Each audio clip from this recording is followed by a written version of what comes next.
The quality of your life is largely determined by the quality of your communications. In all successful relationships, the partners will always say that they communicate extremely well. And wherever communications break down or slow down or don't take place, you start to have problems.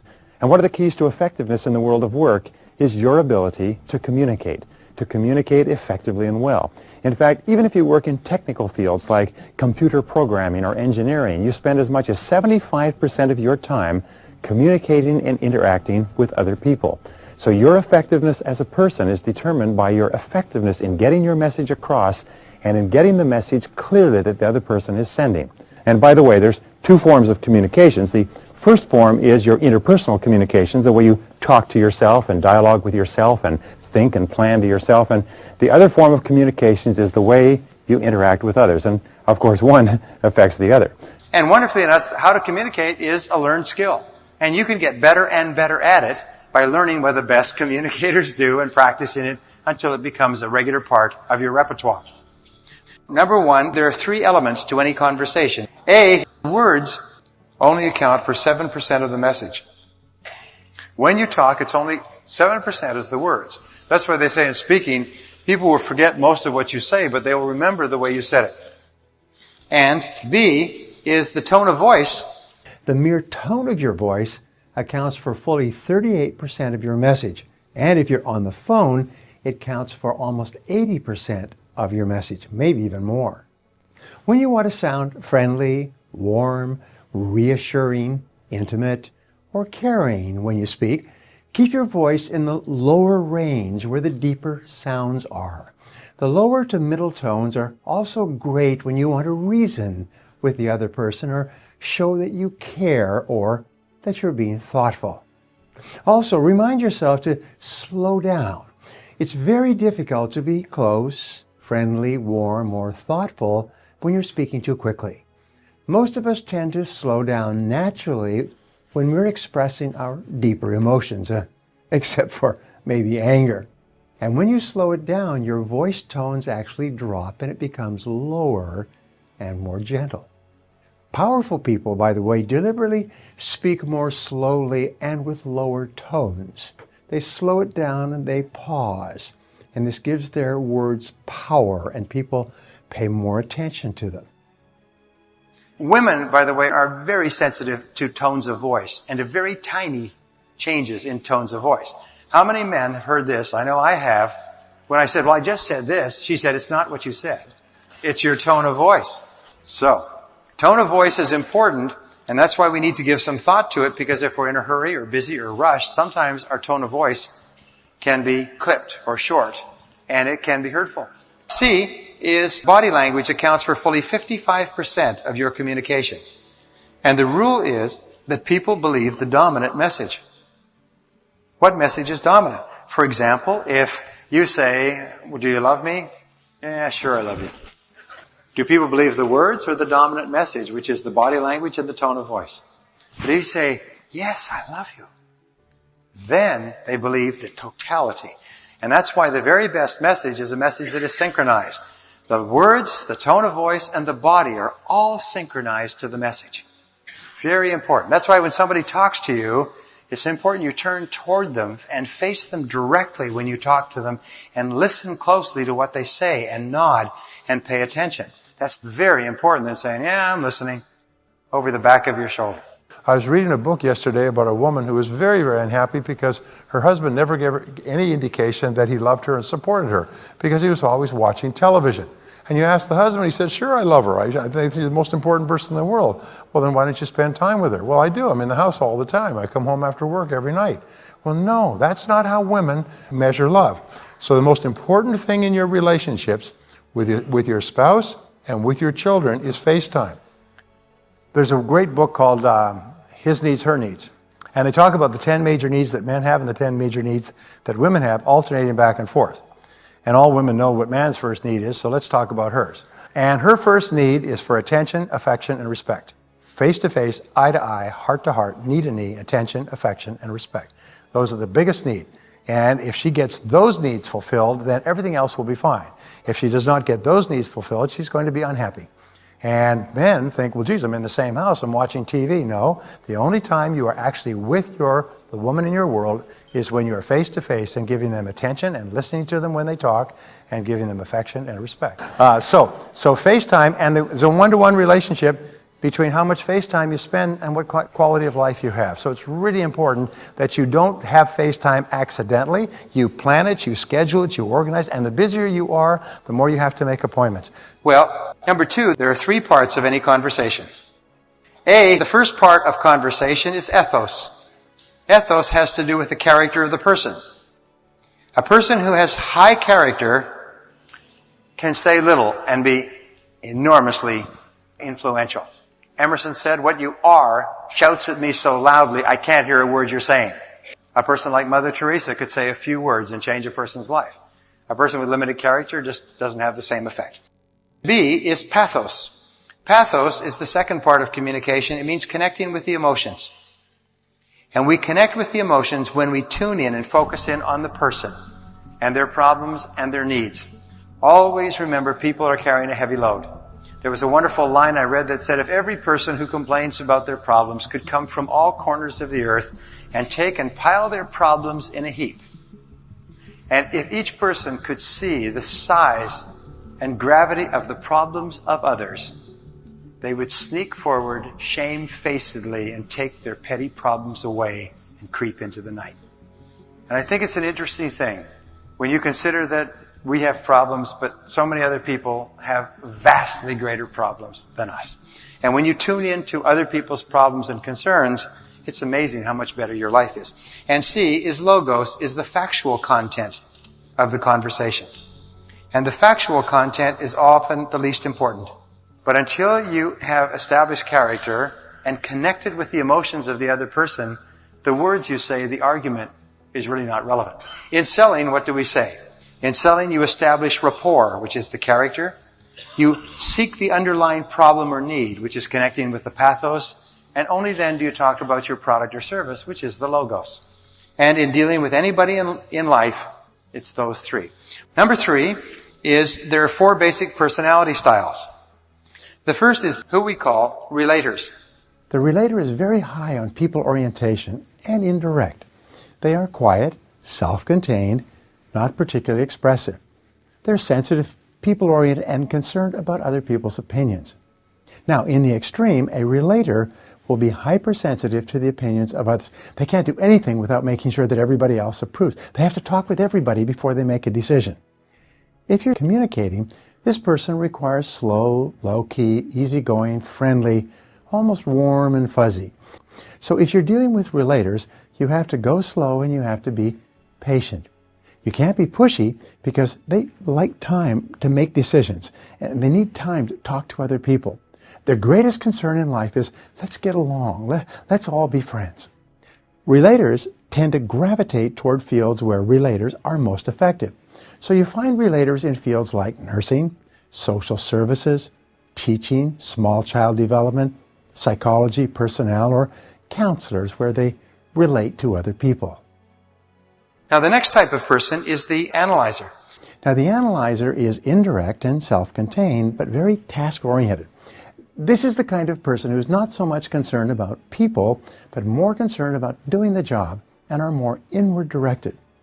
This type of person at the extreme can be an uncommunicative bureaucrat, very meticulous and picky about every detail. Their primary concern is, let's be accurate. They only feel comfortable when the numbers and the details are correct. The analyzer, who is fastidious and detail-oriented, wants accuracy and just the facts. Now, where do you think they'll gravitate to in terms of work? Well, they'll gravitate toward accounting, computers, engineering, bookkeeping, computer programming, any field where the problems don't talk back. When you're dealing with an analyzer, concentrate on giving them lots of detail because this is what makes them comfortable with a decision. Now, the third type of person is what we call the director. The director, these people are bottom line oriented, impatient. They make quick decisions and they don't need a lot of detail. They're most concerned with let's get results, get to the bottom line, cut to the chase. Now, who do you think would read the most copies of People magazine so far? Well, the relator. Who do you think is reading Success Magazine, Business Week, Forbes, and Success books and Success audio programs? It's the director, the go-getter, the one who kicks you-know-what and then takes names. The fourth type of personality is what we call the socializer, and sometimes they're called expressive. They like to express themselves a lot. The socializer is outgoing, direct, voluble, and very people-oriented. This person's primary motivation is achievement, and achievement with and through other people. They like to talk about achievement. What are you doing? How did you do it? How did it work? Let me tell you what I did and how it worked for me. Many times they become managers or executives because they have highly integrated personalities. They're very concerned about results, but they're also concerned about people. They have both a strong focus on people and a very strong focus on achievement and getting things done. Now, everybody you meet is in one of these four quadrants or groups. The mistake that most people make is that they treat everyone else as if they were just the same as they were. If you're in sales, by the way, you will miss 3/4 of your potential prospects because you treat them all the way you are. However, no matter which style of communicator you are, 3/4 of the people you meet are something else. Now, there's no right or wrong, better or worse style. These are almost born into people. You can see them in children from an early age. However, your job in asking questions and listening to people is to find out which style they are and then to practice personality flexibility so that you can get along with a greater number of different types of people. Here's one more thing.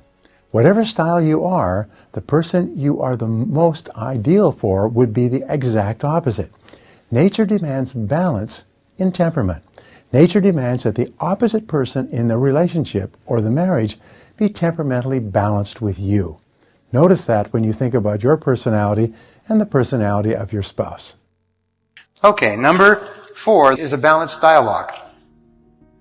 A balanced dialogue means no monopolizing. The very best conversations are conversations that have an ebb and flow like the tide. Go back and forth and back and forth and back and forth. There's an easy, relaxed flow back and forth. And if the people are together for 10 minutes or 10 hours, the conversation goes back and forth. There's a thing called the conversation test, and it is a test of the compatibility of two people. We know that in the ideal conversation, each person will get a chance to talk, and each person will get a chance to listen, and there will be about a 10% to 15% period of easy silences. Easy silence, just comfortable. People are comfortable with silence. And so, in the ideal conversation, each one will get a chance to talk, each one will get a chance to listen.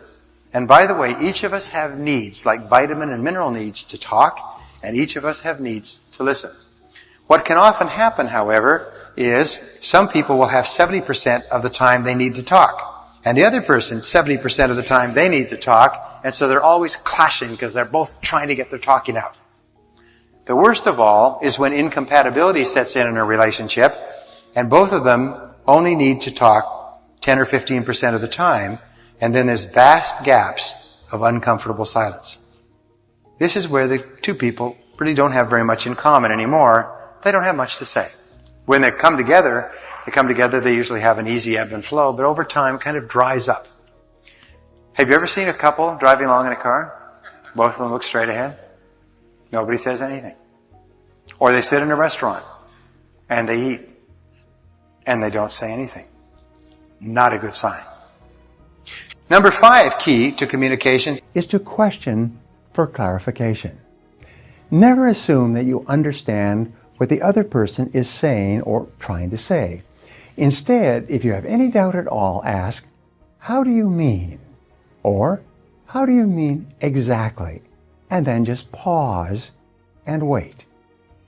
This is the most powerful question I've ever learned for guiding and controlling a conversation.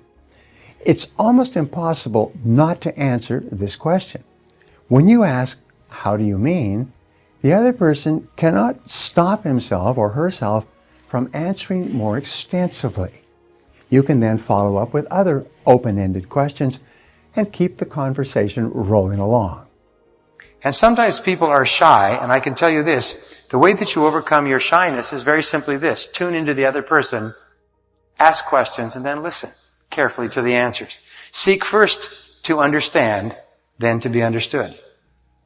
Get out of yourself and don't be preoccupied with what the other person is thinking about you. Instead, focus on encouraging the other person to talk about them. The more the person is talking about themselves, the more they like you. In fact, I'll give you a secret for success in life. Seek first to understand, then to be understood.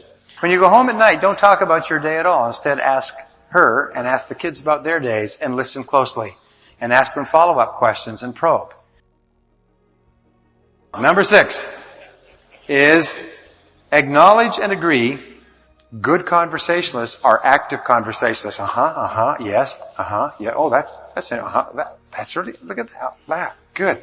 They're there. They're not sitting there passively like fence posts. They're actually engaged. So active listening is very, very important in relationships. Active listening means the person is really there. Put down the magazine or newspaper. Turn off the television set. Lean in. Be there the whole time. Number 7, listen attentively. When you listen intently to another person, and it's clear that you genuinely care about what that other person is saying, his or her self-esteem goes up. When you listen, his or her feeling of personal value increases. He or she feels more worthwhile and important as a human being. You can actually make another person feel terrific about himself or herself by listening in a warm, genuine, caring way to everything he or she has to say. Listening builds self-esteem in the person who is being listened to.